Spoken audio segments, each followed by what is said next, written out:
up, everybody? Welcome back to Tokos Talk. Got myself Toops, Boons here to my left. What's up? Far right, we've got the Tongan Prince, Mr. Soul. What's up? And a very special guest here with us from the Naksu Rugby charity, the Brown Bantha, or Mr. 274. Welcome, brother. Welcome. Also, it's a privilege to have you here today, bro. Humbling to be here. It's good now. It's been a while. We've had a chat, and I said, "Oh man, I've got to get you on board." After I met you and knowing what you're all about, also it's honestly like even talking about it, knowing your journey, bro. It's emotional, eh? So it's honestly it's a blessing for us to have you with us today on Tokos Talk. Crack straight into it. Whereabouts you from and your background, bro? Well, I'm born and raised in New Zealand, South Auckland and Otara, in Hills Road. Till this day, I still remember my phone number, 274-7977. Hey, Mario, fuck off. Yeah, that's one of my hidden talents. Numbers, numbers. 274, yes. Home of the brave. Sure is. Sola? You're giggling. No, it's amazing. Like, how can you remember that number? Like, that was back home. Like, mobiles was just starting. I don't even remember my 021 number back then. Saying your numbers. I was 270-6211. Wow. That's numbers guys. These numbers guys. Yeah. So amazing. No, back to it. There was those times when you have to call into the radio station to request your love song for the slow jams. So. Late night dedication. Yes. You're tuning into 106.5 and the late night dedications. This song is going out to. So what else has been happening with yourself and like? Yeah, so I went schooling in New Zealand. I went to Mayfield Primary School and. Up in the hill in East Tamaki, and then I went to intermediate. I went to Rose Hill Intermediate in Papakura. That's where we moved to, and then good story how we ended up in Papakura is because we were playing rugby in South Auckland. I played for Otara Scorpions at that time. Started under the under 9s and then went to to under 11s. My dad was like, "Oh man, the bros are too many islanders here. It's a bit hard to make the Auckland squad." So this has always been my story about my dad, why we moved to Papakura, because we were like, why are we moving to Papakura? It's so far. But then I realised my dad probably had a strategy, so we put us into rugby there, and then we were able to shine better, dominate better. Yeah. amongst the not many islanders there at that time. So we had a rugby stint there. As we were living in Papakura, I ended up in Otahu College. That's where I went. Yep. Went to Otahu College, so I spent 2 or 3 years there. So, and that was it. That was my schooling in New Zealand. And what year did you leave OC? I left OC halfway through 94. Jeez. Man, that's way before me. Yeah. What year was it? What year were you? I was Form 4. Oh, year 10. Yeah, Form 4. Year 10. Is that what it is? Yeah, year 10. Form 4 is year 10. Yeah, year 10. Yeah, 4 form. So. 4 form. Yeah. And where did you go from there? Oh, it was like my mum. I was going to a private school after that until I got caught, because my private school was like going to school but not really going to school and not telling the parents. So I think somehow they picked up on it. So wagging. Yes, we call that wagging. Yeah, that's a private school to us. So. It's called outside of school education. Excursions during school time. Yeah. Just exploring, exploring. So so I just started there, and then my mum was like, "Oh, it's either you keep going to school or you have to find a job. If you don't find a job, you still have to go to school." Yeah. So I was keen to just jump on the wagon. So I went to Burger King, started on Burger King, flipping burgers. Which one? The one in Papatoi? Yeah, on the corner there. Yeah, next to the petrol station. Yeah, Caltech. So Yeah, did that for a minute. Jumped from job to job, just wasting time. And Yeah. all that. Then, Figuring it out, eh? yeah. Wages then was all right. Yeah. Was it still the same? How much do you reckon it I was? still remember my Numbers. Numbers. It was $9.50. Oh my gosh. Jeez. Yeah. And how old were you? I was 14. Sharks, man. Yeah, it was $9. Yeah, I remember getting paid, and yeah, it was straight off the bat, straight to my mum and them, and then yeah, it's just a $20 here. Yeah. Yeah. But it didn't really faze me. I was Yeah. But like for a 14-year-old, $9 a buck, that back then it was Yeah. all good, you know. Very, Like it's you all said, good. money's going back to Yeah, yeah. I remember doing the same working. I was giving money back to mum and dad, but you're keeping out of trouble. You're going to job. You know, that's it. Yeah, that was it. Contributing to the family. Yeah. My first job I did, worked at the Mad Butchers in Manurewa. I was 17, bro. So it was year 11. Year 11. That would have been a great job. Oh, it for was you, good. man. It was good, but I was like $9, $10 an hour. Gee, money Still, goes did you back get to to take mum. any cuts Mum, home? yeah. Did you get to take any cuts home, like steaks and everything? Yeah, sausages and that, because my uncle was supervisor there. Yeah. But I used to drive from Hamilton to Auckland because of rugby in Yeah, between. yeah, So yeah. on training nights, I'll drive back to Hamilton. It was long then, but now like driving from Hamilton to Auckland is like driving from my house to Rockingham. Yeah, yeah. Like, you know, it's improved a lot, the Yeah, roadworks, you know. Yeah. So I was like, gee, man, butchers, gee, let's go. $9 bucks. Thank you for your $9 an hour. Yeah. Did you have any? What was your first job, Boons? Bro, I was a paper boy, I remember. And I'd saved enough money to buy my own Super Nintendo. Oh, Back then, I still remember to this day. But a lot of the times the papers, I wouldn't even deliver half of them. I just Throw them away. dump them in the drains. I used to just dump it in the drains and then get paid for it. And then saved enough money to buy my very own Super Nintendo, and then bought Street Fighter 2. Oh, Street So Fighter. if anyone wants a challenge, then Were you a bit of a Street Fighter? Yes, sir. Yes, Of sir. course, Yes, of sir. course. Yes. 20 cents would go a long way. Best character. Who would be your character? Ken. Ken. Oh, everyone's a Ken. Ken. I'm a Ken, Everyone's a bro. Ken, Ryu Not or a Kuma. Ryu, man. Bro, you know who I end up perfecting? Who? Birdie. Oh, Birdie in the later Street Fighter. Yeah. Birdie, the big punk guy. Yeah. Nah, I'm a Ken man, bro. Gee, everybody liked Ryu because of where his Dorgans would be. Yeah. Take Yeah. a lot of blood out. Hey. But Ken was quicker. Ryu was a bit slower, but he was stronger. I was pretty muddy. I was pretty muddy at Street Fighter. It was all right, but I was mud. Like my brothers would go there, put 20 cents in, and now I'm already run through like $3, and they're still on their first 20 cents. And I have to go sit outside waiting for them.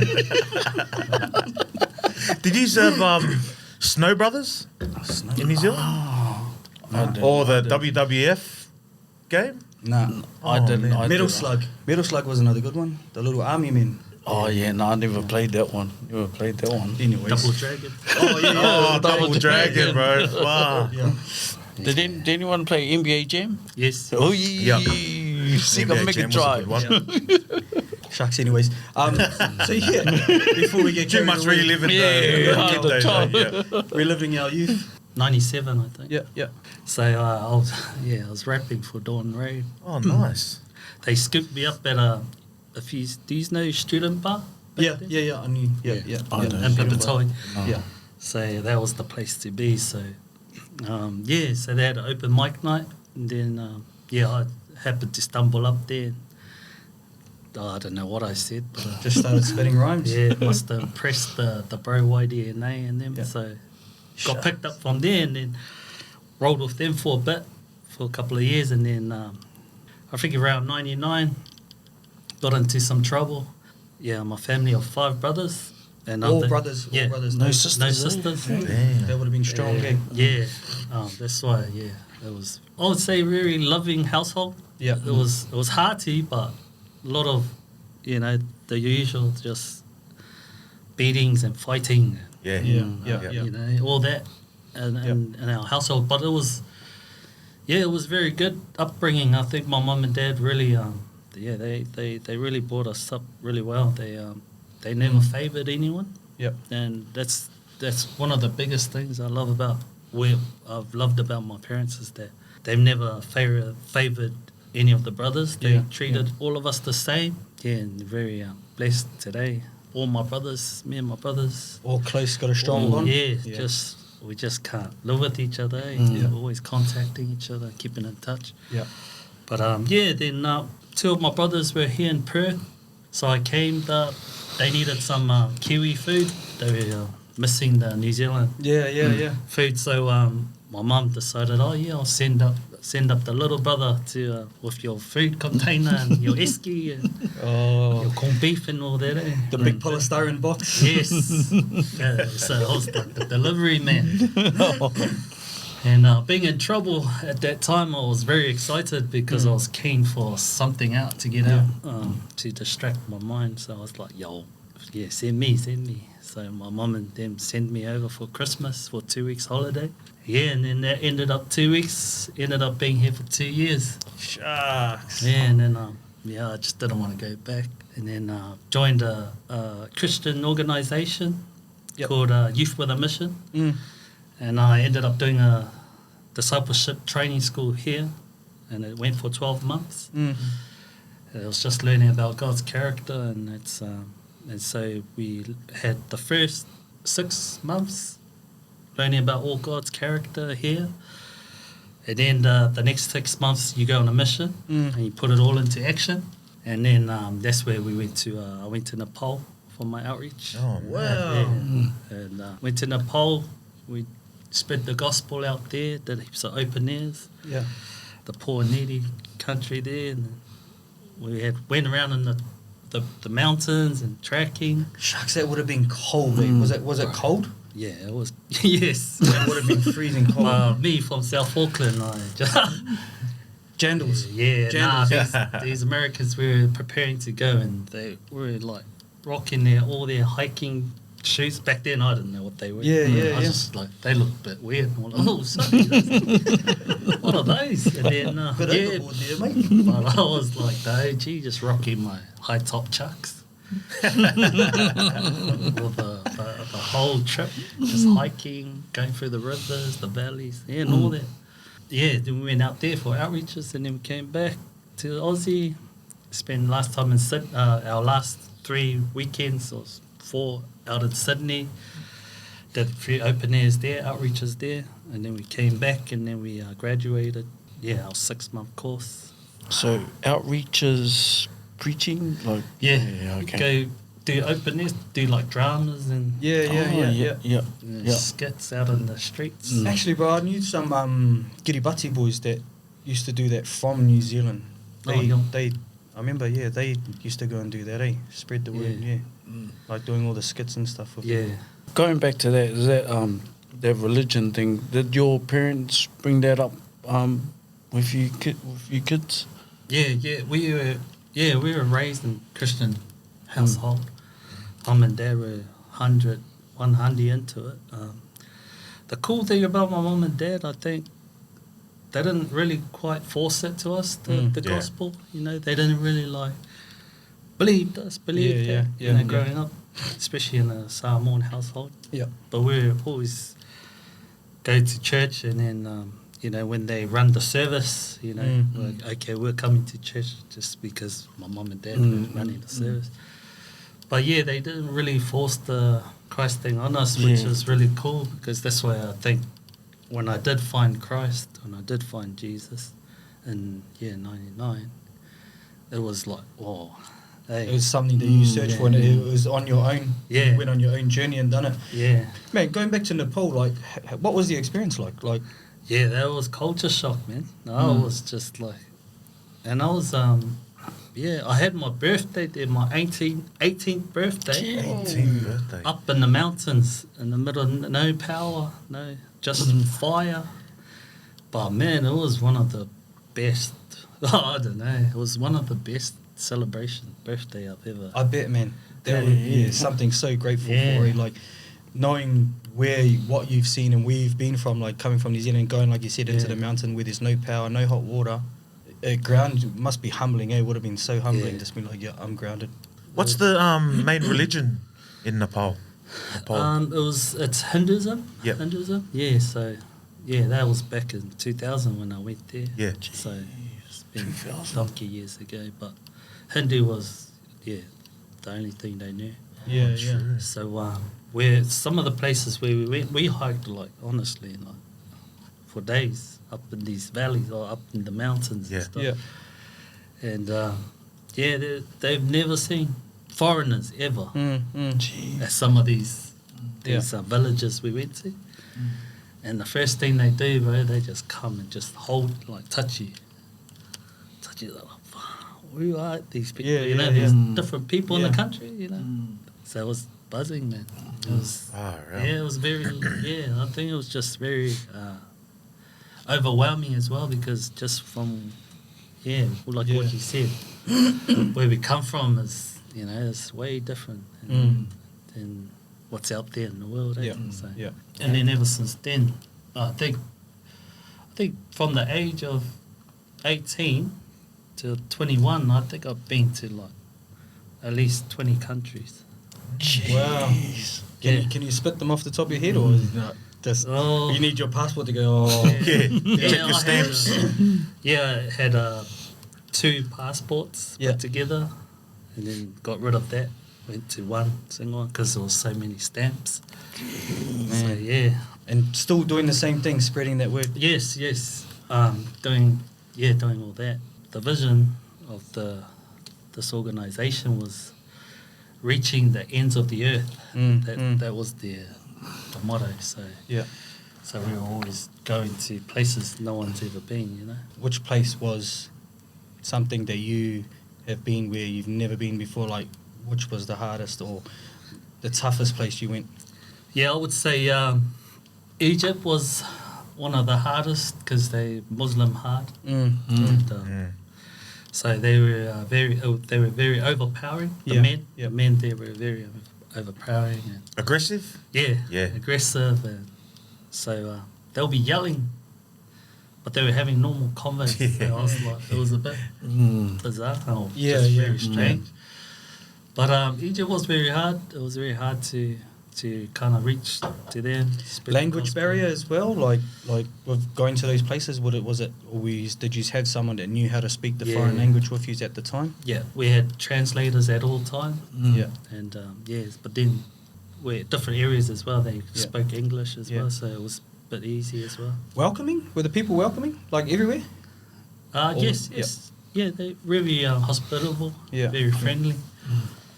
But just every country was a bit different, eh? Been to South Africa, to Johannesburg, Cape Town and all them. Wow. Those places are gangster. Like, if you see on the movie... Ruthless, eh?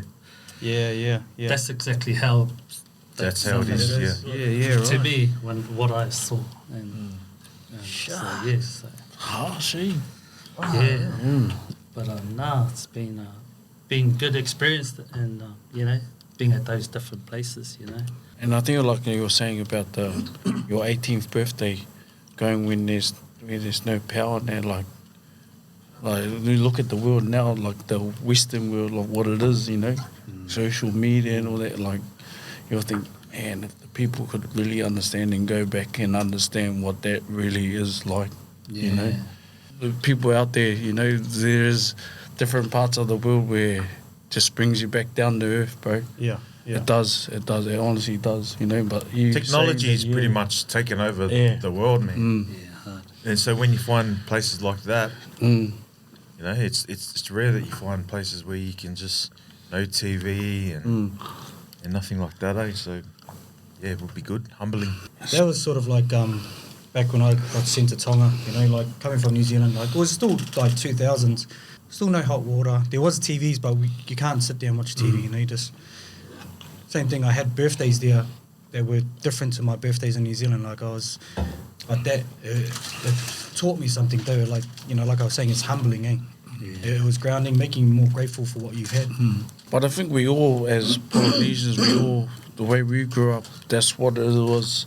Like, I feel like what it's like, because back in New Zealand when I was brought up, we were struggling too, but like all we kept was faith and just being together is the key, and that just goes a long way, Then fast forward to being parents, and our kids now, look where it is, like the difference, like, jeez. So what did you get up to after you done all your missions and stuff? Yeah, so in missions, we were still in the missions. During our missions, my brother and his wife decided to, they got a call that they wanted to go to Thailand. Yep. So they went around, I'm not quite sure, they got there about, I think, 95 or 96, they went over to try and establish themselves there, settle in and stuff like that. And then after that, they recruited me and my family to go over. Oh, cool. They asked us, and then me and my family and my wife prayed about it and said, yeah, we'll go help them, commit to them for 3 years or so. In Thailand? Yeah. Wow. In Thailand, and just see where it goes from there. So we just packed up, moved there from Perth. Was it hard, like getting a visa to stay there, or did you have to leave every... Yeah, you have to leave every 6 months, yeah. So did you do a trip to Perth or something and then go back? Yeah. Oh, yeah. We would do trips to Perth, but sometimes we just go across the border. Yeah, to yeah. like Cambodia Cambodia or Vietnam or something, Yeah, and then just walk back in, come back in. Stamp, boom. Yeah. Yeah. Those are good days. Yeah. Doing the bus trips to the borders and back. What's Thailand's main religion? Buddhist? Buddhist, yeah. Yeah. Buddhist. So was it hard spreading the Christian gospel into a hard Buddhist country? They have a few Christians over there as well, so which was easy, and they had youth with a mission there as well. Yeah. That's based there, so we were able to go work with them as well. They just love it, eh?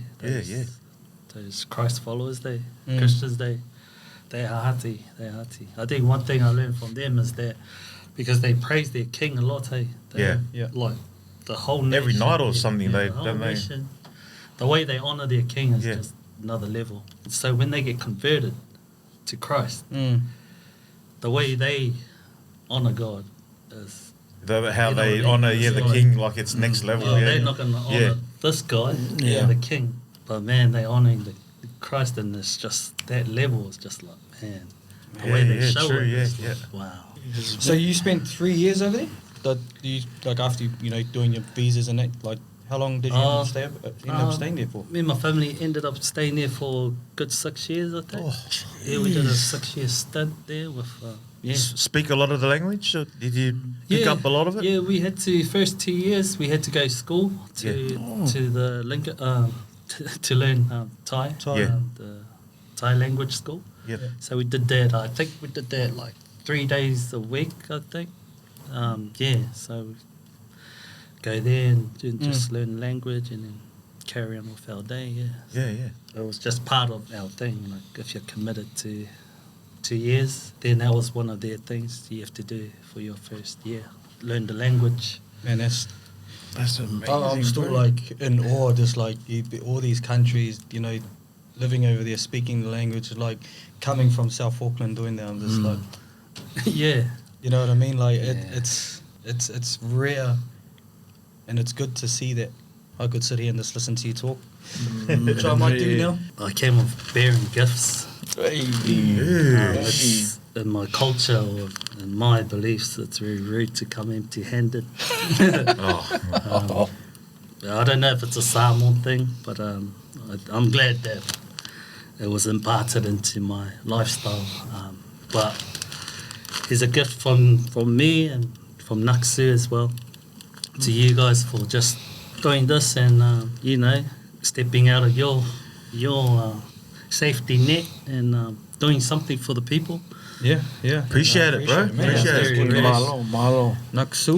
Very proud of you guys and very humbling to be here and honoured to be here. So, these are just for you. Bucket hats and whatever, whoever Oh, fits thank the you. extra small. Yeah. Sorry, guys. Nah, awesome, bro. Thank you for that. I appreciate it. Oh, wow. Yeah, so, Leo,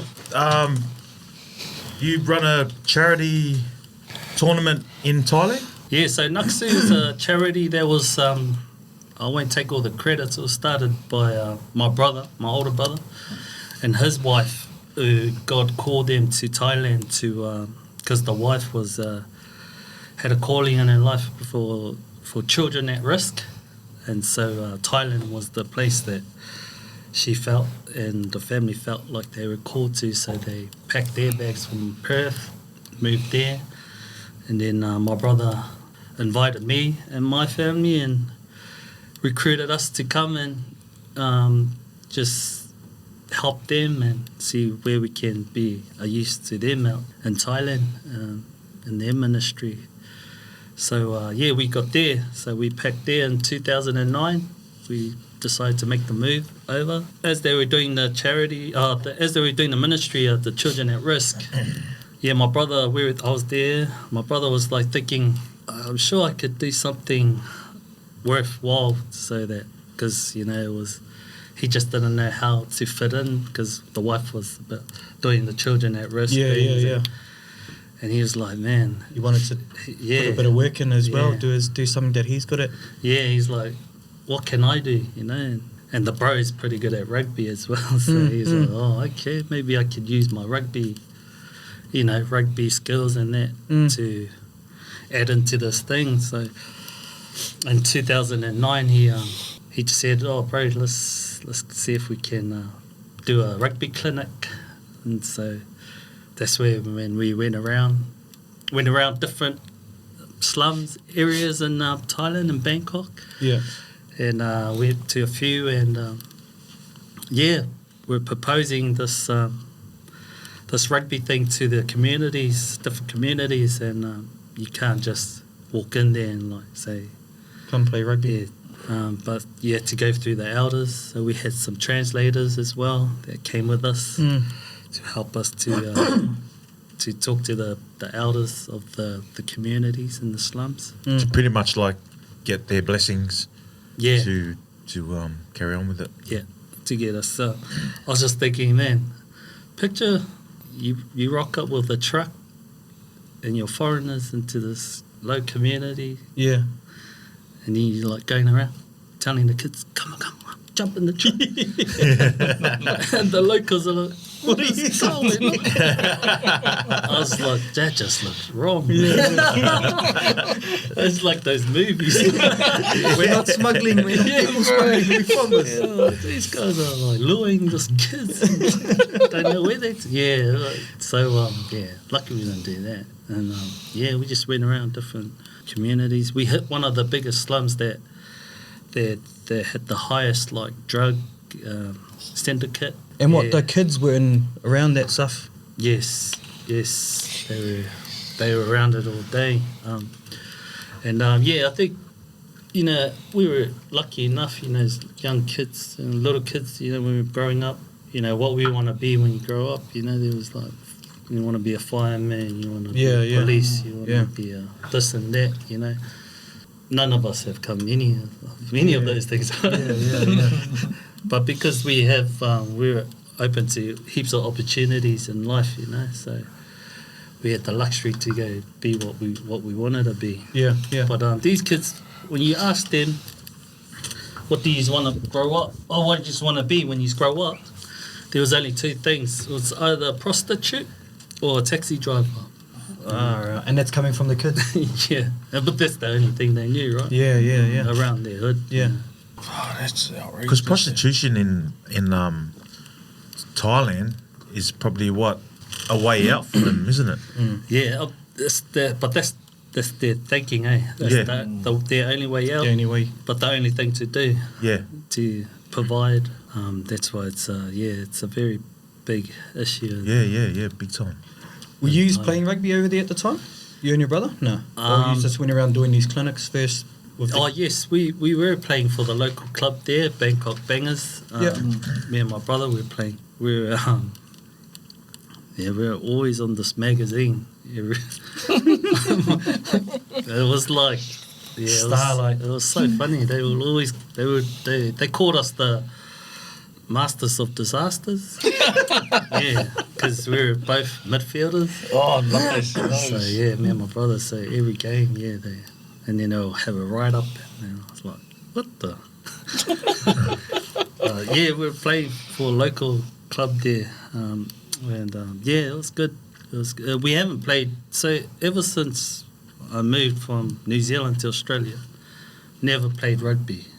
It was from 99 to 2010.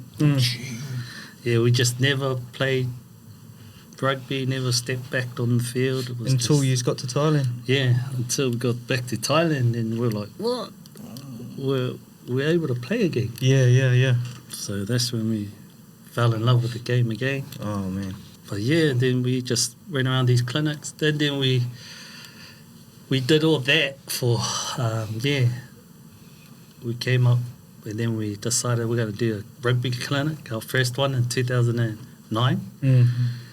And we just hoped for the best, we didn't know what we were going to get. So we went around these communities and sharing about it and saying that this date some of our songtails are going to come out, pick up the kids, and then they're going to bring them to one of our fields out in Bangkok, and we'll go from there. And then as we were setting up the rugby clinic, and then we were surprised all the songtails came back full and packed. Wow. So we were just like, me and my brother was just like, and some volunteers and all our volunteers. That's it, we just like stood in awe. And whoa, it was about like 200 kids.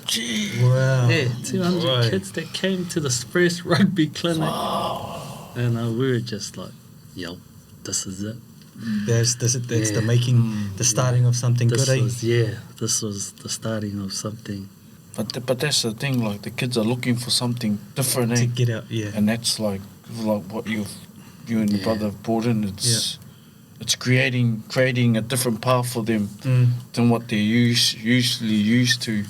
What they think they're going to end up with, Yeah, the kids, they've never heard of rugby before.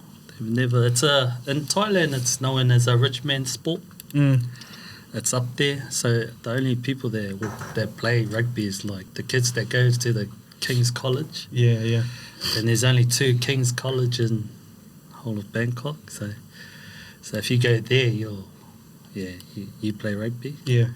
And then the usuals, the Royal Navy, the Army, the police. So when we played for this local club, there was the TRU, the Thailand Rugby Union League. It was all made up with those teams, those things, and then there was only the Bangkok Bangers. Yeah. With the expats, and the Southerners are made up with the expats as well. Mostly Southerners were made up with the Kiwis, Aussies and Safis, and then the Bangers were mostly made up of French and English, and, and then just me and my brother. So, a lot of good talents like those kids. Yeah, so our first 2009, our first clinic, and then we decided to do from then on. We decided to do a rugby clinic every Saturday. Yeah. So all of 2010.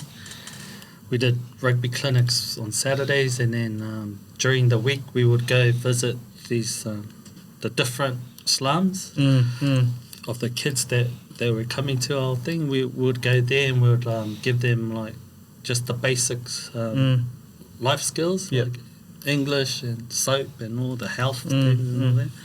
And we'll do that during the week to the build up to Saturday. Yeah. So we'll fill up our days like that, and then on Saturday we'll always start off with crafts and all that. Yeah. And basic English teaching, and then we'll go to do all our rugby drills after that. Yeah.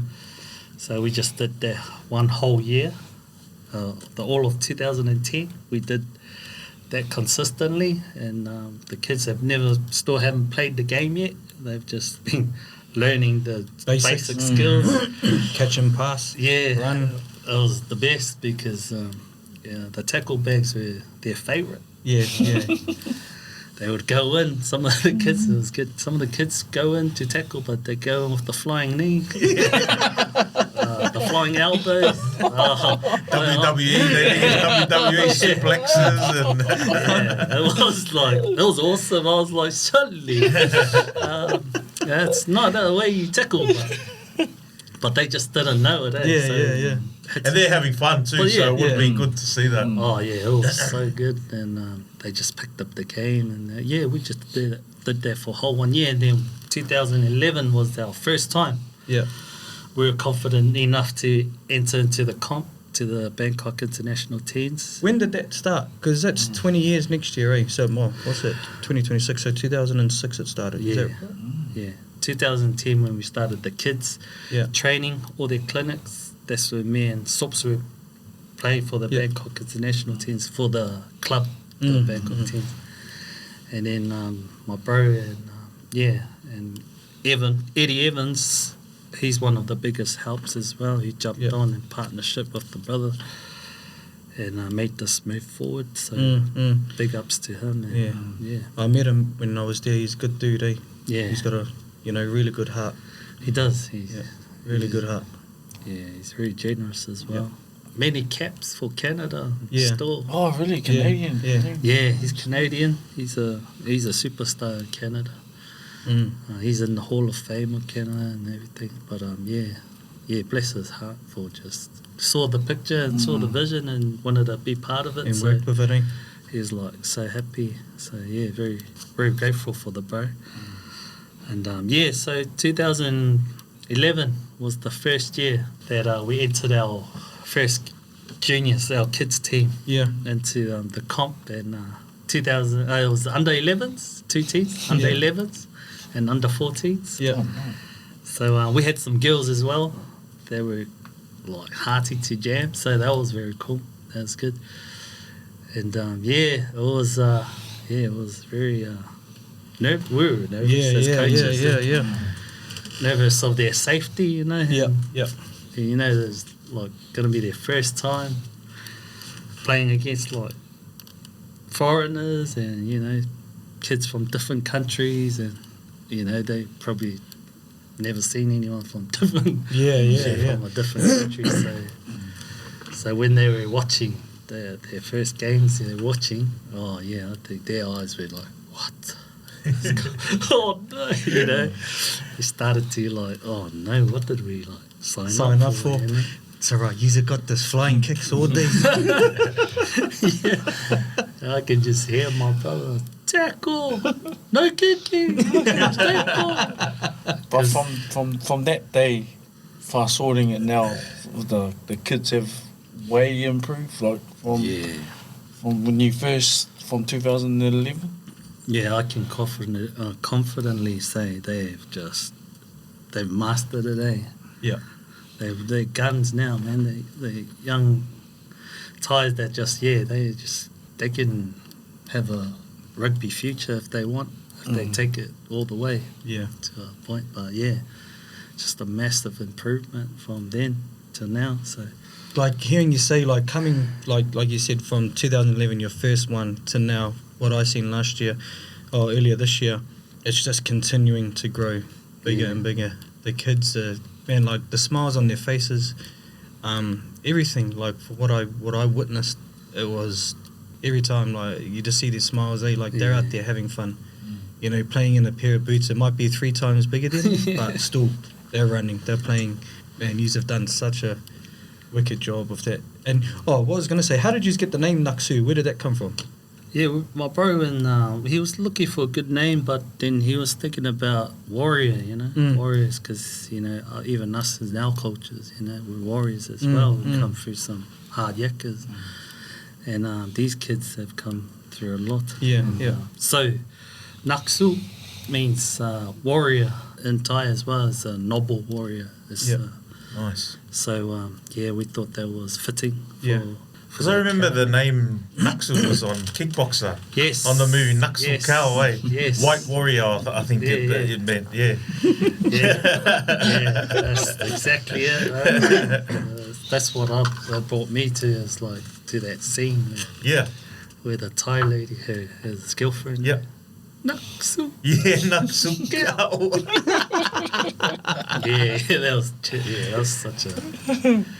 But that's hats off to you, man. Like, that's all a credit to you, what you've done, your vision, you know, and look at the kids and, you know. 100%. Like, Yeah. you know, not all heroes wear capes, eh? You know, Yeah, that's like, right. That's where it comes down to it. Like, what we, like, just hearing the story, like, for what you and your brothers have achieved, and all the people behind the scenes, you know, Yeah. like, with Yeah, me too. Yeah, that's what I'm saying. To all the volunteers, there's been a lot of volunteers. Volunteers, that's eh? come through. Many different teams from America, Canada. They've pulled through with some of their students, and wanted to volunteer, and they've been a big help, especially on the actual day. You know, the tournament day, bro, because there's heaps of things to do during that time. So all the volunteers that came through, bro, big hats to them. Yeah, making it move forward and helping the kids as well. When do you usually start planning something like that? Like, so you finish the tournament, and then how long before the next one will you start planning the next one? Me personally, Yeah. I always usually just start like around October, November. Yeah. That's when I start like looking at recruiting some brothers to be part of the Naksu charity team. Yeah, it's not very easy to recruit.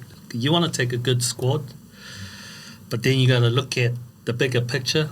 You know, what we do as a charity, it's you have to represent, you know, got to remember you're representing those the children. charity and the kids. And Yeah. it's not just about yourself and your skills and stuff. So that's kind of somehow I kind of recruit the brothers into coming on board. And so, yeah, I always start around about, October, I think. And when do you usually hold the tournaments? Like, do you have a specific month where you usually have it? Yeah, they usually always hold it on February. Yeah.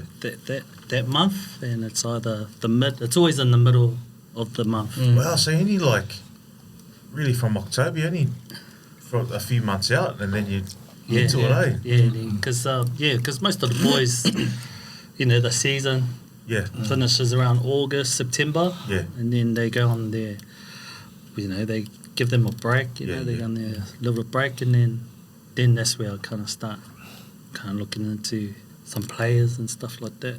Yeah, so. How many kids teams were for Naksu this year? There was, under 8s or up? Or under Yeah, 7s? I think there were 4, I think, in total. Yeah, it's still growing, and we're still doing a good job out there, the volunteers out there in Thailand. One of our boys who's been working there full-time is Dylan Weimar, one of the boys. Dylan. Big shout out to Tillip. Shout out to Chill up. Yeah, Dylan has been known as Tillip because of my old man. He just didn't know how to say Dylan.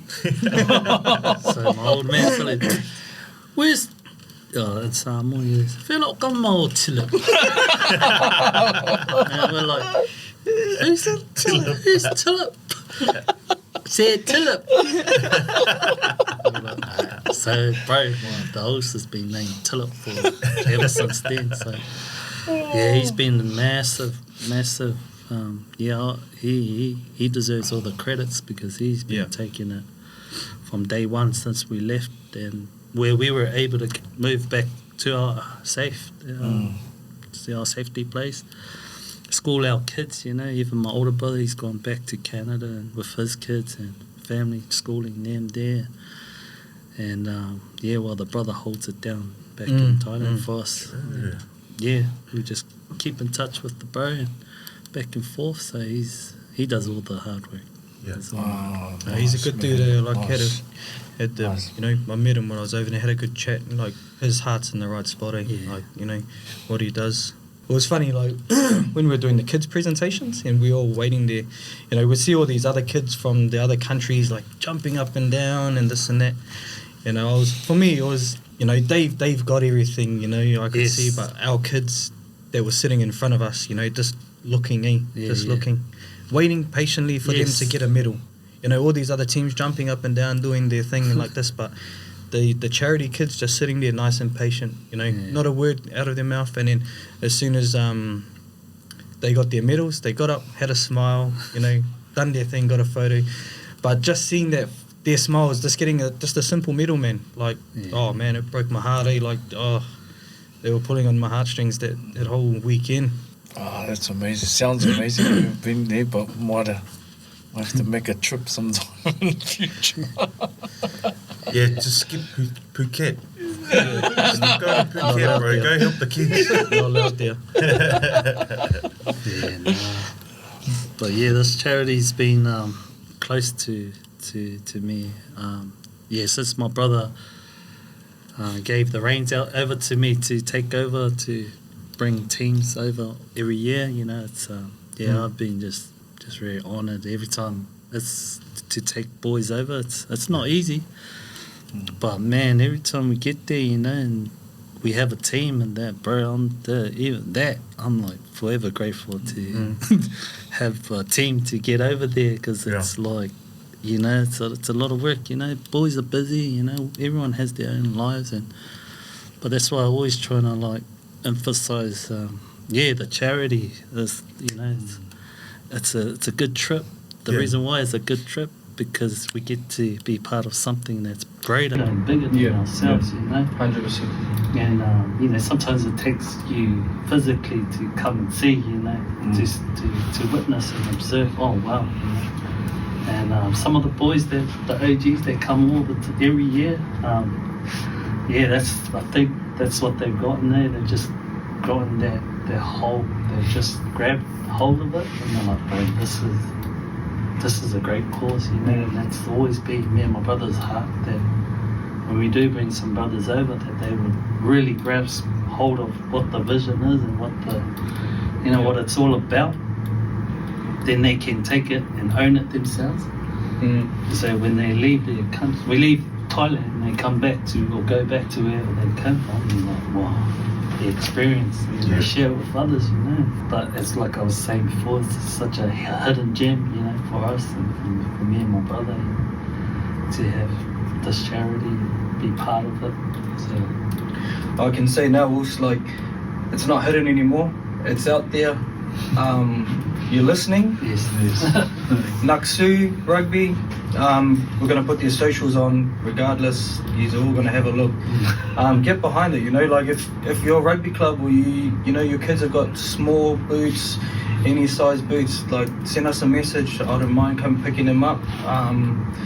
I'll round it all up and send them over for the charity, you know, like anything that we can do to help these kids. Then I think we're all in agreement that we'll chip in and do as much as we can on this side to help support you. Like, honestly, man, it's the work you guys have done. Like I said, not all heroes wear capes. So How'd you come up with the nickname Black Bantha?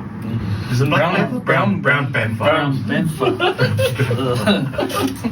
You know, and our thing is like, Naksu, when you have to come up with a nickname every year, you couldn't come with the same one. If you do the same one, it's a fight.